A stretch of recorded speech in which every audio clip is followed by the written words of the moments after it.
salam sejahtera. Hari ini saya akan membincangkan tentang zaman pencerahan. Zaman pencerahan ialah zaman yang mendukung gerakan pemikiran dan kepercayaan yang berkaitan dengan konsep sebab musabab alam dan manusia. Ia adalah satu revolusi intelektual yang melahirkan pemikiran yang liberal dan moden. Zaman ini telah melahirkan masyarakat yang lebih terbuka, pengajaran untuk kebahagiaan individu dan hidup berasaskan undang-undang. Pada zaman ini juga timbul kesedaran tentang kemajuan dalam kalangan golongan berpendidikan. Ahli falsafah yang mengelopori zaman ini mendedahkan diri kepada perkara-perkara kritikal dan semangat ingin tahu.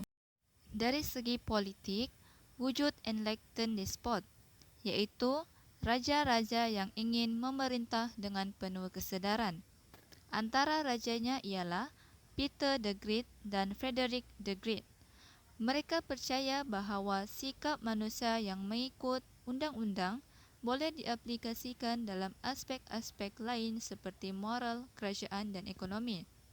Pemerintah pada zaman ini percaya bahawa undang-undang ini telah ditemui dan menjadi kewajipan mereka untuk mempraktikannya dengan tegas. Mereka juga mengamalkan pemusatan kuasa.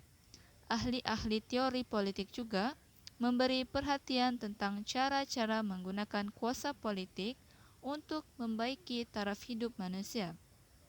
Pada zaman ini juga, pemerintah menganggap negara sebagai entiti yang suci, di mana kedudukan negara adalah sangat tinggi dan raja dapat memajukannya tanpa batas. Pemerintah pada zaman ini juga melaksanakan pemusatan kuasa. Kerajaan yang dinikmati oleh penguasa provinsi melalui diets, estates dan cortes. Langkah-langkah diambil untuk memajukan pendidikan awam dan mewujudkan sistem pentadbiran yang efisien. Sistem tradisional dihapuskan dan sempadan provinsi baharu diwujudkan. Pegawai-pegawai tradisi di peringkat pusat, provinsi dan tempatan digantikan dengan birokrat yang terlatih. Para pemerintah zaman pencerahan berjaya membina jentera pentadbiran moden yang berfungsi secara sistematik untuk melicinkan pentadbiran. Satu lagi kesan politik zaman pencerahan ialah reformasi kehakiman. Reformasi ini melibatkan pengumpulan kod-kod jenayah dan sivil. Kod undang-undang yang seragam bagi seluruh provinsi berasaskan prinsip rasional diperkenalkan. Penyiksaan dan hukuman berat ditolak oleh pemerintah. Mereka juga membentuk mahkamah rayuan di peringkat daerah dan provinsi. Mahkamah tersebut terletak di bawah kawalan Mahkamah Agung yang terletak di ibu kota. Bidang ekonomi juga mengalami perubahan terutamanya dalam bidang pertanian, perindustrian dan perdagangan. Dalam bidang pertanian, kerajaan mengambil langkah-langkah untuk membersihkan kawasan paya, membuka kawasan-kawasan pertanian baharu, mengajar kaedah-kaedah pertanian baharu dan memajukan tanaman baharu.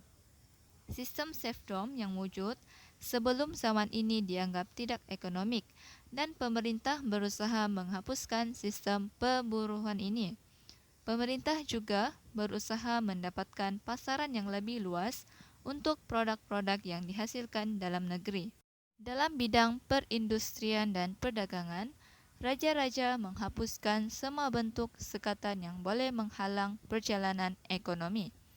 Antara sekatan ini ialah serfdom, persatuan monopoli, imuniti bandar dan peraturan merkantil negara. Mereka juga mengambil langkah-langkah yang boleh memajukan ekonomi seperti penubuhan syarikat, memudahkan pengumpulan bahan mentah, serta menyeragamkan sistem mata wang dan sistem timbangan dan sukatan. Perdagangan bebas juga digalakkan. Kerajaan juga menyediakan infrastruktur seperti jalan raya, gudang, sungai, terusan, pelabuhan dan kapal dagang dibina bagi memudahkan aktiviti ekonomi. Selain itu, kerajaan juga mengadakan perjanjian-perjanjian perdagangan bagi meningkatkan hubungan dengan negara-negara lain. Kesimpulannya, zaman pencerahan melihat satu era progresif. Idea ini menyumbang kepada kemajuan dalam kehidupan, wujud dasar toleransi terhadap agama dan pendidikan. Susunan sosial juga dipulihkan. Zaman pencerahan juga melahirkan ramai tokoh pemikir yang mengemukakan idea-idea yang bernas dalam bidang politik, ekonomi dan sosial.